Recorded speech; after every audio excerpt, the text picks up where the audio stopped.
Thank you very much for that introduction. It's a pleasure to speak to you today, and I've really enjoyed the conference so far. Today I'm going to talk about cognitive. It's our term for artificial intelligence, or what we're calling augmented intelligence. Just a disclaimer, because we're talking about products that are not in the market yet, I'll put that up there from the legal point of view.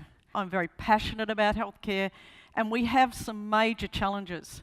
But the two I think are really important from our perspective: the patient empowerment. Today, you as a citizen, when you engage with your health professional, you're probably the least empowered you are than any decision you make in your life. You don't have a lot of the information or the context to make good decisions. Yes, we are guided by health professionals, but we should be able to change that paradigm in the future. And the other, which is probably the one that's doing us the most harm, is that we've got a huge amount of data, very little insights, particularly when it's very important at the point of care, when you're making major decisions. Our clinicians are often lacking the insight they need. Most of the data that we have accumulated in our system is unstructured. So we need to be able to solve that problem, and that's where cognitive, our artificial intelligence, starts to actually shine. Cognitive is very different. And we showed that, or demonstrated that, in 2011 when Watson beat the two best competitors in Jeopardy. From an IBM point of view, this was a game changer. This is changing the way we see knowledge and unstructured data, and how do we support people in making decisions. Healthcare and banking and finance were the two first industries that came to us and said, we want to do something with the technology. It can read and understand data, but not just structured data, unstructured data, and that can do it at a massive scale. It can also reason. So once you've accumulated that into a knowledge base, you need to be able to then actually understand that information.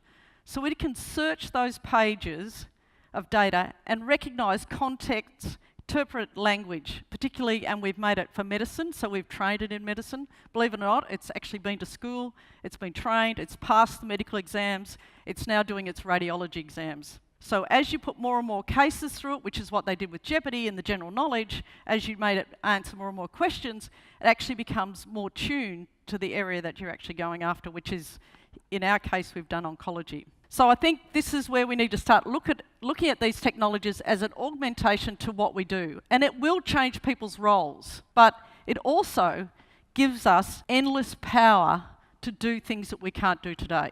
So what we've done is built a corpus of knowledge, millions of articles and clinical studies and clinical guidelines and any published literature in oncology. You can take the attributes of a patient. Once it's run those attributes across the corpus of knowledge, it then comes up with candidate treatment options. Clinical trials matching. This is really about how do we increase the options for the clinicians when they're trying to treat a patient with cancer.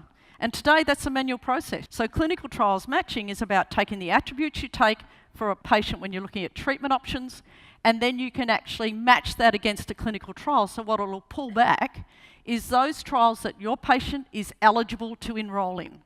You take the sequence data, you put it into Watson Genomics, and in a few minutes, you can actually do the molecular profile analysis, which you can find the driver gene for that tumour. Pathways analysis, looking at the pathways impacted. And lastly, which is the most important thing, you can actually look at the targeted drug therapy for that driver gene. Watson Drug Discovery is like Watson for oncology, with both public data. There's also private data. So a lot of our life science customers like to put their own data in there.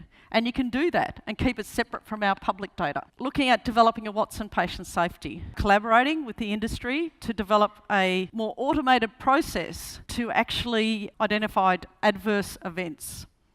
And to be able to do that and capture as much detail, but also to give some insight about that adverse event because of the corpus of knowledge we have today. And we are giving what we call Watson eyes.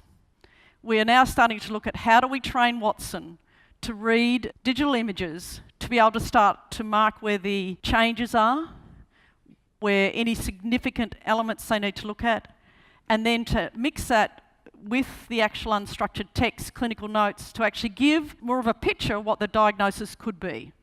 Thank you for your time.